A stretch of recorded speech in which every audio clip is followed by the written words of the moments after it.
السلام عليكم ورحمة الله وبركاته. رجعت لكم في حلقة جديدة من مطبخي مع أميرة. إن شاء الله يا جماعة النهاردة هنعمل مع بعض صينية بطاطس باللحمة المفرومة، بس بطريقة كده جديدة إن شاء الله تكون سهلة علينا. تعالوا كده نشوف المقادير. أنا معايا هنا تقريبا كيلو إلا ربع بطاطس، أنا منضفاه ومفضياه من قلبه بالشكل دوت، مقوراها كده بالشكل دوت، مقطعاها. ومعايا هنا ربع كيلو لحمة مفرومة، أنا مقطعة عليها بصلاية وفص توم وعود خضرة، وعجنتها مع بعضها وشويه ملح والبهارات اللي انت بتحبيها. ومعايا هنا بصلايه متقطعه، ومعايا هنا شويه خضار، بسله، جزر، فلفل، ومعايا طماطميه مقطعاها. اي خضار عندك تحب تضيفيه على البطاطس ضيفيه، مفيش مشكله. اي حاجه عندك عايزه تحطيها حطيها. بالنسبه للبهارات تقدري تشكلي البهارات اللي انت بتحبيها. معايا كمون، فلفل اسمر، ملح، كركم، شطه، روزماري، معايا ورق لوري. البهارات دي ترجع لك انت، الحاجه اللي انت بتحبي تعمليها اعمليها.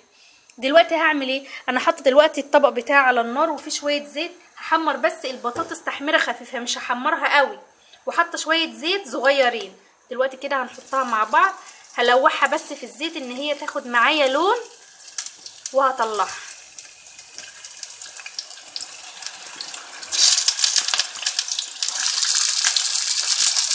هطلعها يا جماعه وارجع لكم. وده يا جماعه شكل البطاطس بتاعتي بعد ما لوحتها في الزيت، ما حمرتهاش قوي زي ما انتم شايفين معايا، هي يما ويما مش مشكله. وفي نفس الزيت اللي انا حطاه على النار هبدا انزل بالبصل بتاعي.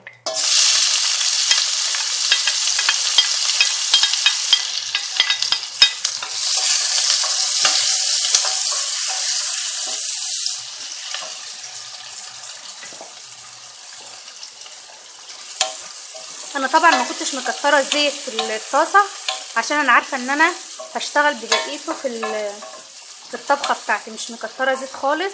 وبعدين ما تحمريش البطاطس بتاعتك قوي عشان تبقى مسكره وطعمها حلو. يا دوبك بس ايه، ريحه البصله تطلع كده وتحسي ان هي دبلت، هتنزلي على طول بالخضار اللي معاكي.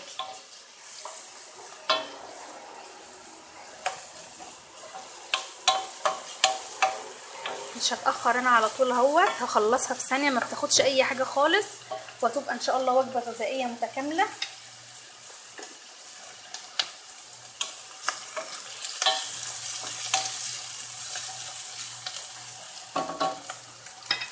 دلوقتي البصله بتاعتي دبلت، هنزل بالكميه الخضار اللي معايا.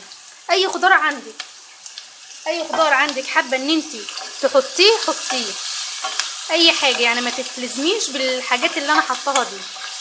ممكن انت تضيفي اي حاجه عندك موجوده، لو عندك مثلا كوسه ولا اي حاجه ضيفيها. وخلي النار دايما بتاعتك متوسطه، ما تكونش عاليه. انا دلوقتي بس هحط تقريبا معلقه صلصه عشان بس اللون معايا.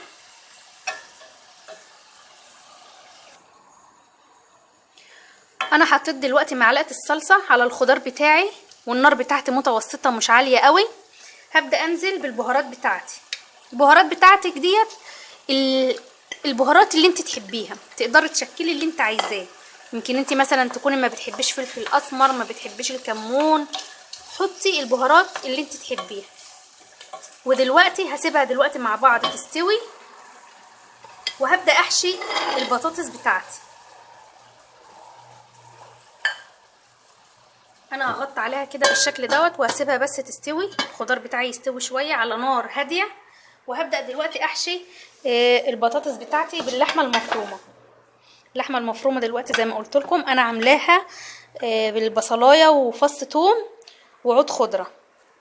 على فكره تقدري تعملي الوصفه ديت بصدور الفراخ، هايله جدا وجميله. هتبداي تقشي البطاطس بتاعتك بالشكل ده كده، وتجهزيها في الطبق على ما الخضار بتاعك يستوي تبداي تحطيه. انا هكملها كلها بالشكل ده يا جماعه وارجع لكم تاني. وديت الصلصه بتاعتي تقريبا اهي بدات تستوي، انا بس زودتها نص كوبايه ميه. وده شكل البطاطس بتاعتي بعد ما حشيتها باللحمه.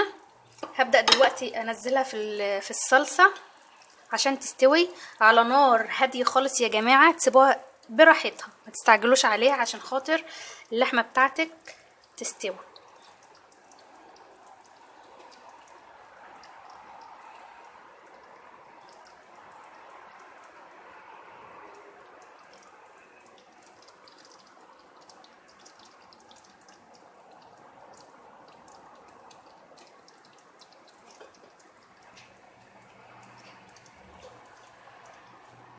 رصيها كده بالراحه. وانا فاضل عندي هنا كام واحده من اللحمه كورتهم وهنزل بيهم كمان، هيديلها طعم جميل قوي.